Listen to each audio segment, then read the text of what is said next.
ഇപ്പോൾ ലോകം ഉറ്റുനോക്കുന്നത് ഇറാനെ ഇസ്രയേൽ ആക്രമിക്കുമോ, അടിക്ക് തിരിച്ചടി കൊടുക്കുമോ എന്നാണ്. നമുക്കറിയാം, ഇന്നലെ രാത്രി വൈകി ഉണ്ടായ സംഭവം ചരിത്രത്തിലാദ്യമായി ഇറാൻ നേരിട്ട് ഇസ്രയേലിനെ ആക്രമിച്ചു. ഏപ്രിൽ 1 സിറിയയിലെ ഇറാൻ്റെ നയതന്ത്ര കാര്യാലയത്തിൽ നടന്ന ബോംബ് സ്ഫോടനത്തിൽ അവരുടെ 2 ജനറൽമാർ ഉൾപ്പെടെ 16 പേർ കൊല്ലപ്പെട്ടിരുന്നു. അതിന് ഇസ്രയേലിനെ ശിക്ഷിക്കുമെന്നാണ് ഇറാൻ്റെ പരമോന്നത നേതാവ് പറഞ്ഞത്. ശിക്ഷ നടപ്പാക്കി. പക്ഷേ ഇസ്രയേലിൻ്റെ സ്വഭാവം അനുസരിച്ച് സ്വന്തം മണ്ണിലേക്ക് ആരെങ്കിലും കടന്നു കയറിയാൽ അവരെ പിന്നാലെ ചെന്ന് വേട്ടയാടിയ ചരിത്രമുണ്ട് ഇസ്രയേലിന്. അപ്പോൾ ഇസ്രയേൽ തിരിച്ചടിക്കും, വലിയ വില കൊടുക്കേണ്ടി വരുമെന്ന് ഇറാന് മുന്നറിയിപ്പ് കൊടുത്തു. അത് മാത്രമല്ല, അമേരിക്കയുടെ 2 വിമാനവാഹിനി കപ്പലുകൾ ഇറാന് സമീപത്തേക്ക് നീങ്ങിയിട്ടുണ്ട്. എന്തിന് ഇന്ത്യ പോലും നമ്മുടെ യുദ്ധക്കപ്പലുകളെ ഇറാന് സമീപത്തേക്ക് നീക്കിയിട്ടുണ്ട്. ഗൾഫ് ഉൾപ്പെടെയുള്ള ഇസ്രായേൽ മേഖലയിലടക്കം നീക്കിയിട്ടുണ്ട്. ലോകത്ത് വീണ്ടും ഒരു വലിയ യുദ്ധമുണ്ടാവുകയാണോ? ഇതിനൊരു പൊളിറ്റിക്കൽ പശ്ചാത്തലം എന്ന് പറയുന്നത് ഇറാൻ്റെ കൂടെയാണ് ചൈനയും റഷ്യയും. അമേരിക്കയ്ക്ക് വേറെ ഓപ്ഷനില്ല, ഇസ്രായേലിൻ്റെ കൂടെ നിൽക്കുകയല്ലാതെ. ഇന്ത്യക്കും ഇറാനുമായി നല്ല ബന്ധമാണ്. അപ്പോൾ ലോകവ്യാപകമായി അനുരണനങ്ങൾ ഉണ്ടാക്കാൻ പോകുന്നതാണ് ഇസ്രായേൽ ഇറാൻ സംഘർഷം. ലോകത്ത് ഒരു പുതിയ യുദ്ധത്തിലേക്ക് ഈ സംഘർഷം തള്ളിവിടുമോ? വളരെ ലളിതമായിട്ട് നമ്മൾ കാര്യങ്ങൾ പരിശോധിച്ചാൽ ഒരു ലോകയുദ്ധം എന്ന് നമുക്ക് വേണമെങ്കിൽ പറയാം. പക്ഷേ അങ്ങനെ കാര്യങ്ങൾ പോകാൻ പറ്റുന്ന രീതിയിലല്ലല്ലോ ലോകത്തിൻ്റെ ഇപ്പോൾ ഒരു ലോകത്തിനിപ്പോൾ ഒരു 3-4 ലോകയുദ്ധത്തിലേക്ക് പോവുക എന്ന് പറയുന്നത് സാമ്പത്തികമായ വലിയ പ്രശ്നമാണ് ശരിക്കും പറഞ്ഞത്. കാരണം ഇന്ന് സാമ്പത്തികമായിട്ട് ഓരോ രാഷ്ട്രവും പരസ്പരം കെട്ടുപിണഞ്ഞ് നിൽക്കുന്ന ഒരു ആഗോളവൽകൃതമായ സാമ്പത്തിക ചുറ്റുപാട് പ്രധാനപ്പെട്ടതാണ്. നമ്മളിപ്പോൾ ചൈന ഇറാൻ്റെ കൂടെയാണ് എന്ന് പറയുന്ന സമയത്ത് അതിലെ രാഷ്ട്രീയം എന്ന് പറയുന്നത് സാമ്പത്തിക രാഷ്ട്രീയമാണ്. അതെ അതെ. അതിനപ്പുറത്ത് ഒരു താല്പര്യമില്ല. മുൻപ് അങ്ങനെ ആയിരുന്നില്ല.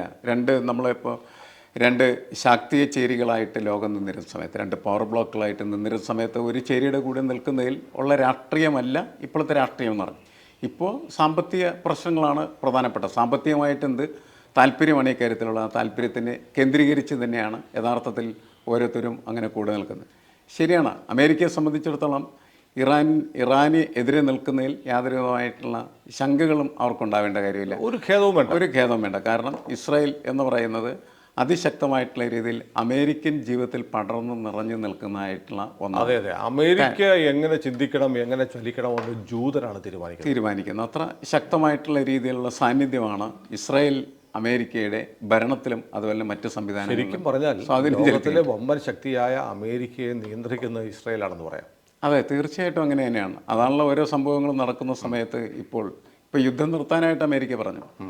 ഇസ്രായേൽ നിർത്തിയില്ലെന്ന് മാത്രമല്ല, നെതന്യാഹു ബൈഡനെ കാണാൻ വെച്ചിരുന്ന ആ യാത്ര ക്യാൻസൽ ചെയ്തു.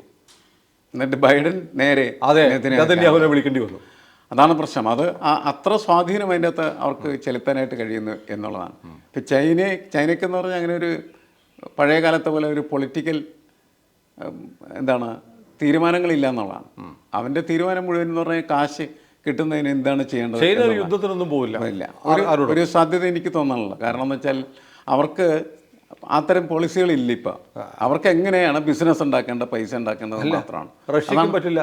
പുടിൻ ഓൾറെഡി ഒരു യുദ്ധത്തിലാണ്. അല്ല, റഷ്യയുടെ കാര്യം ഇതിനകത്ത് പ്രധാനപ്പെട്ട ഒരു വിഷയമായിട്ട് നമ്മൾ എടുക്കേണ്ട എന്നാണ് എനിക്ക് തോന്നുന്നത്. ഇറാനുമായി നല്ല ബന്ധമുണ്ട്. പക്ഷേ ആ സമയത്ത് അവർ തന്നെ വല്ലാത്ത ഒരു പ്രതിസന്ധിയിൽ നിൽക്കുമ്പോൾ മറ്റൊരാളെ സഹായിക്കാൻ പോവുക എന്ന് പറയുന്നത് അത്ര എളുപ്പമുള്ള കാര്യമല്ല. ചിലപ്പോൾ യുദ്ധോപകരണങ്ങളൊക്കെ കൊടുത്തേക്കാം, മറ്റു പല സഹായങ്ങളും ചെയ്തേക്കാം. അപ്പോൾ എനിക്ക് പൊതുവെ തോന്നുന്നതെന്ന് വെച്ചാൽ ഒരു ലോകയുദ്ധത്തിലേക്കുള്ള സാധ്യത കുറവാണ്. ഇറാൻ ഇസ്രായേലിന് കയറി ആക്രമിച്ചിരിക്കുന്നു, അതിന് വേണമെങ്കിൽ തിരിച്ചടിച്ചേക്കാം. തിരിച്ചടി ഉറപ്പ് എന്ന് വേണമെങ്കിൽ ഉറപ്പാണ്. ഇസ്രായേലിന്റെ സ്വഭാവം കൊണ്ട് അത് കഴിഞ്ഞത് മാത്രമല്ല, നെതന്യാഹു അവിടെ വലിയ രാഷ്ട്രീയ എതിർപ്പ് നേരിട്ടുകൊണ്ടിരിക്കുക. അതാണ് ആ സമയത്ത് ഇറാനായിട്ടൊരു പ്രശ്നമുണ്ടായി. ഇറാൻ ഇസ്രായേൽ മണ്ണിലേക്ക് ആക്രമണം നടത്തിയിട്ട് ചുമ്മാ ഇരുത്താൻ നെതന്യാഹുവിനെ ആളുകൾ തല്ലിക്കൊല്ലും. അതാണ് എല്ലാ രാഷ്ട്രീയ പാർട്ടികളുടെയും പ്രശ്നങ്ങളാണ്. കാരണം എന്ന് വെച്ചാൽ ഇറാനെ ആക്രമിക്കാം, ഒരു കാരണമില്ലാതെ ആക്രമിച്ചാൽ പോലും നെതന്യാഹുവിന് വോട്ട് കൂടുതൽ കിട്ടാനുള്ള സാധ്യത, നിലനിൽപ്പ് ഉറപ്പിക്കാനായിട്ട് കഴിയും. കാരണം സ്വന്തം രാജ്യത്ത് നിന്ന് ഇങ്ങനെ ഉയർന്നു വരുന്നതായിട്ടുള്ള പ്രതിഷേധത്തെ അവർക്ക് നേരിടാനുള്ള മാർഗം എന്ന് പറയുന്നത് ഇങ്ങനെയുള്ള ഇസ്രായേലിലെ രാജ്യങ്ങൾ നമ്മൾ ആക്രമിക്കണം. സംസാരിക്കുമ്പോൾ ഇസ്രായേലിൻ്റെ യുദ്ധകാര്യ മന്ത്രിസഭ അവിടെ ചേർന്നുകൊണ്ടിരിക്കുക. അവിടെ യുദ്ധം വരുമ്പോഴത്തേക്ക് അവർ എല്ലാ കക്ഷികളും ഉൾപ്പെടുന്ന ഒരു മന്ത്രിസഭ രൂപീകരിക്കും. ഇപ്പോൾ അങ്ങനത്തെ ഒരു മന്ത്രിസഭയാണ് അവിടെ ഭരിക്കുന്നത്. പ്രതിപക്ഷം ഉൾപ്പെടെ ഉള്ള മന്ത്രിസഭയാണ്. ആ മന്ത്രിസഭയുടെ യോഗം ഇപ്പോൾ നടന്നുകൊണ്ടിരിക്കുക. ആ തീരുമാനം നടപ്പിലാക്കാൻ ഇയാൾ ബാധ്യസ്ഥനാണ്. അവരെന്ത് തീരുമാനിച്ചു കഴിഞ്ഞാലും അതങ്ങനെ തന്നെ. എങ്ങനെയാണോ ഇറാനെ ആക്രമിക്കേണ്ടതെന്ന് അവർ തീരുമാനമെടുത്തു കഴിഞ്ഞാൽ ആ തീരുമാനം നടപ്പിലാക്കും. അതിലൊരു സംശയം അവർക്കുണ്ടാവില്ല. ഞാൻ കാണുന്ന വേറൊരു സംഭവമുണ്ട്. ഇപ്പോൾ ലോകത്ത് അണുവായുധങ്ങൾ ഉണ്ടാക്കാൻ ശേഷിയുള്ള രാജ്യങ്ങൾ 5ആണ്. പക്ഷേ ഇസ്രായേലിൻ്റെ പക്കൽ 25ഓളം അണുവായുധങ്ങളുണ്ട് എന്ന് എല്ലാവർക്കും അറിയാം. പക്ഷേ ലോകത്തെ ഒരു വൻകിട രാജ്യവും ഇസ്രായേലിനെതിരെ ഒരു ഉപരോധവും ഏർപ്പെടുത്തിയിട്ടില്ല. ഇറാൻ സമ്പുഷ്ട യുറേനിയം വേർതിരിച്ചു കഴിഞ്ഞു. അണുവായുധം ഉണ്ടാക്കാനുള്ള പോക്കിലാണ്. അതായത് ലോകത്തെ 2ാമത്തെ ഇസ്ലാമിക് ബോംബ് പാകിസ്ഥാന് ശേഷം ഇറാൻ്റെ കയ്യിൽ വരാൻ പോവാണ്. അപ്പോൾ അതിനെ വലിയ ആശങ്കയോടെ കാണുന്നവരുണ്ട്. പക്ഷേ ഇറാനെ ആക്രമിച്ചാൽ ഈ പറഞ്ഞ പോലെ ഒരു മുസ്ലിം വേൾഡിൻ്റെ വലിയ പിന്തുണ ഇറാന് കിട്ടാനും സാധ്യതയില്ല. കാരണം ഇറാൻ ഒരു ഷിയ രാജ്യമാണ്. അല്ല, അത് മാത്രമല്ല, നമ്മൾ ഇതുവരെയുള്ള ചരിത്രങ്ങൾ പരിശോധിച്ചാൽ ഈ യുദ്ധം വരുന്ന സമയത്ത് അവരൊരിക്കൽ പോലും ഒറ്റക്കെട്ടായി നിന്നതായിട്ട് നമ്മൾ കണ്ടിട്ടില്ല, അല്ലേ? അതെ അതെ. അതങ്ങനെ അതിന് പല പ്രശ്നങ്ങളുണ്ട്. ഈ എന്താണ് സുന്നി ഷിയ എന്ന് പറയുന്ന വിഘടനം മാത്രമല്ല, അതല്ലാതെ സാമ്പത്തികമായിട്ടുള്ള പ്രശ്നങ്ങളുമൊക്കെ ഇതിനെ വല്ലാത്ത രീതിയിൽ ബാധിക്കുന്നുണ്ട് എന്നാണ് എനിക്കെപ്പോഴും തോന്നിയിട്ടുള്ളത്. പ്രധാനപ്പെട്ട ഘടകം എന്ന് പറയുന്നത് ക്യാപിറ്റൽ തന്നെയാണ്. അപ്പോൾ അതിൽ കേന്ദ്രീകരിച്ചാണ് വെക്കാറ് ഇവർ തീരുമാനങ്ങൾ എടുക്കുന്നത്. ചിലപ്പോൾ ഒച്ചയൊക്കെ വെക്കും, ഇറാനെ തൊട്ട് ഞങ്ങൾ തട്ടും എന്നൊക്കെ പറയും. പക്ഷേ ഒരു തട്ടലും ഉണ്ടാവില്ല. കാരണം എന്ന് വെച്ചാൽ സാമ്പത്തികമായിട്ട് അതിനകത്ത് എന്ത് പരിക്കേൽക്കും എന്ന് നോക്കിയിട്ടായിരിക്കും ചിലപ്പോൾ എന്ത് ചെയ്യുന്നത്, നിലപാടെടുക്കും. ഒരു ദിവസം 2 ദിവസമൊക്കെ ചിലപ്പോൾ ആണെങ്കിൽ ഒപ്പം നിന്നേക്കാം. അല്ല, ഗൾഫ് രാജ്യങ്ങൾക്ക് ആശങ്കയ്ക്ക് വേറൊരു കാര്യമുണ്ട്. ഇറാനെ ഇസ്രായേൽ ആക്രമിച്ചു. അമേരിക്ക ഇസ്രായേലിനൊപ്പം നിന്നു. ഒരുപക്ഷെ അമേരിക്കയും ചിലപ്പോൾ ഇറാനിലൊരു ആക്രമണം നടത്തിയെന്ന് വരാം. അതുകൊണ്ടായിരിക്കും അമേരിക്കയുടെ വിമാനവാഹിനി കപ്പലുകൾ ഇറാനെ ലാക്കാക്കി പോയി കഴിഞ്ഞു. അവർ ഇസ്രായേലിൻ്റെ ഒരു ചരക്ക് കപ്പൽ ഇറാൻ പിടിച്ചെടുത്തു. സംഘർഷം എസ്കലേറ്റ് ചെയ്തുകൊണ്ടിരിക്കുകയാണ്. പക്ഷേ ഇതിനകത്തൊരു വലിയ ആശങ്കയുള്ള 2 രാജ്യങ്ങളുണ്ട്, ഖത്തറും ബഹ്റിനുമാണ്. ഈ ഖത്തറിലും ബഹ്റിനിലും അമേരിക്കൻ പട്ടാളത്തിൻ്റെ ബേസ് ഉണ്ട്. ഹിസ്ബുള്ള തുടങ്ങിയ ഹൂതികൾ തുടങ്ങിയ ആളുകൾ ഈ സൗദി അറേബ്യയിലെ അമേരിക്കൻ ബേസിലെ ലാക്കാക്കി നിരന്തരം മിസൈൽ വിട്ടുകൊണ്ടിരിക്കുക. അപ്പോൾ ഒരുപക്ഷെ ബഹ്റിനിലും ഖത്തറിലുമുള്ള അമേരിക്കൻ സൈനിക താവളങ്ങൾക്ക് നേരെ ഇറാനിൽ നിന്നോ ഇറാൻ്റെ പിന്തുണയുള്ള ഹിസ്ബുള്ളയിൽ നിന്നോ ഹൂതികളിൽ നിന്നോ പോലും മിസൈലുകൾ വന്ന് വീണാൽ എന്ത് സംഭവിക്കും എന്നുള്ള ആശങ്കയിലാണ് ഖത്തറും ബഹ്റിനും. അപ്പോൾ ഈ യുദ്ധം ആരംഭിച്ചാൽ അത് മറ്റ് രാജ്യങ്ങളിലേക്ക് ഉറപ്പായും വ്യാപിക്കും. അല്ലെങ്കിൽ അവർ അതിൻ്റെ കെടുതി അനുഭവിക്കേണ്ടി വരും. അത് ഉറപ്പായിട്ടുള്ള കാര്യമാണ്. അത് മാത്രമല്ല, നമ്മളീ നേരത്തെ സൂചിപ്പിച്ചതുപോലെ ഇസ്ലാമിക രാജ്യങ്ങൾ ഒരുമിച്ച് ഒരിക്കലും നിൽക്കാൻ പോകുന്നില്ല.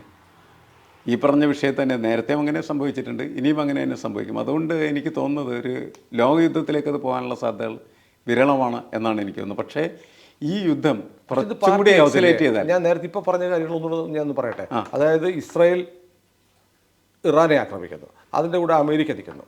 അമേരിക്കയുടെ ഇടപെടലിൽ നീരസം വരുന്ന ഇറാനെ പിന്തുണയ്ക്കുന്ന ഹിസ്ബുള്ള, ഹൂതീസ് അടക്കമുള്ളവർ ബഹ്റിനിലെയും ഖത്തറിലെയും അമേരിക്കൻ സേനാ താവളങ്ങൾ ആക്രമിക്കുന്നു. അവർക്ക് എളുപ്പമാണ് ആക്രമിക്കാൻ. അപ്പോൾ മറ്റ് 2 രാജ്യങ്ങളുടെ കക്ഷിയായി. അല്ല, അത് ഇസ്ലാമിക രാജ്യങ്ങളാണ്. അതെ, അവർക്കെതിരായിട്ട് അവർ ഷിയ സുന്നി വ്യത്യാസമുണ്ട്. ഇറാനും ഇറാഖും തമ്മിലുള്ള ഈ യുദ്ധം പോലും ഞാനാണോ നീയാണോ ശരിയായ മുസ്ലിം എന്ന് ചോദിച്ചിട്ടാണ്. ശരിയാണ്, ആ ചോദ്യം വീണ്ടും വരില്ല. അപ്പോൾ മുസ്ലിം ലോകം വിഘടിക്കുകയും ഒരു ഭാഗം എന്ന് പറയുന്നത് അമേരിക്കക്കൊപ്പം നിൽക്കുകയും ചെയ്യുന്ന സാഹചര്യം മറ്റു രാജ്യങ്ങളിലേക്ക് യുദ്ധം വ്യാപിക്കുകയാണ്. അല്ല, വ്യാപിക്കാനുള്ള സാധ്യത കുറയുന്നത് എന്തുകൊണ്ടാണെന്ന് വെച്ചാൽ വൻ തകർച്ചയിലേക്ക് രാജ്യങ്ങൾ പോകുക എന്നുള്ളതാണ്. അത് കണ്ടുകൊണ്ട് തന്നെ ഈ ഒരു ചെറിയ മസൽ പിടുത്തം കാണിക്കുകയും അതിനപ്പുറത്തേക്ക് പോകുമെന്ന് എനിക്ക് തോന്നുന്നില്ല. അതുകൊണ്ടാണ് നമ്മുടെ ഇന്ത്യൻ കപ്പലുകൾ ഖത്തർ, ബഹ്റിൻ ഭാഗത്തേക്ക് നീങ്ങുന്നത്. ഒരു ആളുകളെ ഒഴിപ്പിക്കേണ്ട കാര്യം വന്നാൽ അവരെ രക്ഷപ്പെടുത്താൻ വേണ്ടി നമ്മുടെ നാവികസേന നീങ്ങിക്കഴിഞ്ഞു. അപ്പോൾ ലോകത്ത് ചുരുങ്ങിയത് 1 ഡസൻ രാജ്യങ്ങളെയെങ്കിലും പ്രത്യക്ഷമായി ബാധിക്കുന്ന തരത്തിലേക്ക് ഈ ആശങ്ക എസ്കലേറ്റ് ചെയ്യുകയാണ്. പക്ഷേ ഇതിൽ ഒരു ശ്രദ്ധയില്ലാത്തത്, ഒരു തരത്തിലും ആശങ്കയില്ലാത്തതും, ഒരു രീതിയിലും ഇത് പരിഗണിക്കാതെ പോകുന്ന ഒരു രാജ്യം ഇസ്രായേലാണ്. ആർക്കെന്ത് സംഭവിച്ചാലും ഞങ്ങൾക്ക് പ്രശ്നമില്ല, ഒന്നുമില്ല, ഞങ്ങളിങ്ങനെയൊക്കെ ചെയ്യും. ഞങ്ങളെ തൊട്ടാൽ ഞങ്ങൾ അതെ, അങ്ങനത്തെ ഒരു രാജ്യമായിട്ട് അവർ മാറിക്കഴിഞ്ഞിരിക്കുകയാണ് ചെയ്യുന്നത്. അല്ല, ഇതിൻ്റെ ഇമ്പാക്റ്റുകൾ മറ്റു രാജ്യങ്ങൾക്കാണ് കൂടുതൽ. നമുക്ക് ഇന്ത്യക്ക് പോലും വലിയ പ്രശ്നങ്ങളുണ്ടാകും. നമ്മുടെ സാമ്പത്തിക സ്ഥിതിയൊക്കെ അത് വല്ലാത്ത രീതിയിൽ ബാധിക്കാൻ സാധ്യതയുണ്ട്. പെട്ടെന്ന് ക്രൂഡ് ഓയിൽ വില ഇപ്പോൾ തന്നെ കൂടി, എണ്ണ വിലയിൽ വലിയ മാറ്റം വന്നു. അതെ, അതുകൊണ്ട് നമ്മളിപ്പോൾ ഈ യുദ്ധം പത്രത്തിൽ വായിച്ച് രസിക്കൽ മാത്രമല്ല ഇത് ചെയ്യുന്നത്, നമ്മളുടെ ജീവിതത്തെ കൂടി അത് ബാധിക്കാനായിട്ട് പോവുകയാണ് ചെയ്യുന്നത്. യുദ്ധം അങ്ങനെ വളരാൻ എല്ലാ പാടില്ല യുദ്ധവും മനുഷ്യനെ ബാധിക്കുന്നതാണ്. അതിൻ്റെ വൈഷമ്യങ്ങളും ബുദ്ധിമുട്ടുകളും നമ്മൾ അതൊക്കെ നമ്മളെപ്പോലുള്ള രാജ്യങ്ങളെ വളരെ കൂടുതലായിട്ട് ബാധിച്ചുകൊണ്ടിരിക്കുകയാണ് ചെയ്യുന്നത്. അപ്പോൾ എനിക്ക് തോന്നുന്നത് അത് മുന്നോട്ട് കൊണ്ടുപോകാതിരിക്കാനുള്ള ഒരു സ്ട്രാറ്റജി ആര് ചെയ്യും? ലോകത്ത് ആരെ നിയന്ത്രിക്കാൻ? ആരും ഏതായാലും ഇസ്രയേൽ നമ്മളെ ലോകത്തിന്റെ പോലീസുകാരനാണ് അമേരിക്ക എന്നൊക്കെ പറയുമെങ്കിലും യുദ്ധം നിർത്തുന്ന കാര്യത്തിൽ അവരൊരു പോലീസിംഗും ഇല്ല എന്നുള്ളതാണ്. പ്രത്യേകിച്ച് ഇസ്രയേലിന്റെ കാര്യത്തിൽ ആ കാര്യത്തിൽ അവരെ സംരക്ഷിക്കാൻ വേണ്ടിയാണ് അവരുടെ കപ്പലുകൾ അങ്ങോട്ട് പോകുന്നത്. അതെ അതെ. അതല്ലാതെ യുദ്ധം വേറെ മാർഗ്ഗമില്ല, അമേരിക്കയ്ക്ക് വേറെ ഓപ്ഷൻ ഇല്ല. അപ്പം നമ്മൾ കാണുന്ന ലോകത്തിലെ ഏറ്റവും വലിയ വൻശക്തി ഇസ്രയേൽ എന്ന കുഞ്ഞു രാജ്യത്തിന്റെ കയ്യിലെ കളിപ്പാവയാണ്. അത് ലോകത്തിന്റെ ഒരു പുതിയ മാറ്റമാണ് ശരി. അതെ അതെ അല്ലേ, ഒരു കാലത്ത് എല്ലാവരും ഇല്ലായ്മ ചെയ്യാനായിട്ട് ശ്രമിച്ച ഒരു സമൂഹമാണ് ജൂത സമൂഹം എന്ന് പറയുന്നത്. ഹിറ്റ്ലർ അവരെ നശിപ്പിക്കാനായിട്ട് ശ്രമിക്കുന്നു. 60 ലക്ഷത്തിലധികം ജൂതന്മാർ കശാപ്പ് ചെയ്യപ്പെടുന്നു. പക്ഷേ അതിൽ നിന്ന് അവർ ഉയർത്തെഴുന്നേൽക്കുന്നു. അങ്ങനെ അവരുടെ ഹാർഡ്ഷിപ്പിൻ്റെ അധ്വാനത്തിൻ്റെയും പ്രതിഭയുടെ ഫലമാണ്. ലോകത്ത് ടെക്നോളജി, മൊബൈൽ ഫോൺ മുതൽ നമ്മുടെ സോഷ്യൽ മീഡിയ, ഫേസ്ബുക്ക് ആവട്ടെ, ഇൻസ്റ്റാഗ്രാം, എല്ലാവരുടെയാണ്. ആധുനിക ക്യാമറകൾ, എന്താണ് ഈ, അല്ലെങ്കിൽ മൈക്കുകൾ, ഉച്ചഭാഷണികൾ. കഴിഞ്ഞ ദിവസം നമ്മുടെ കേരളത്തിലെ പള്ളികളിൽ ഇസ്രയേലിൻ്റെ ഉൽപ്പന്നങ്ങൾ ബഹിഷ്കരിക്കാൻ പറഞ്ഞു.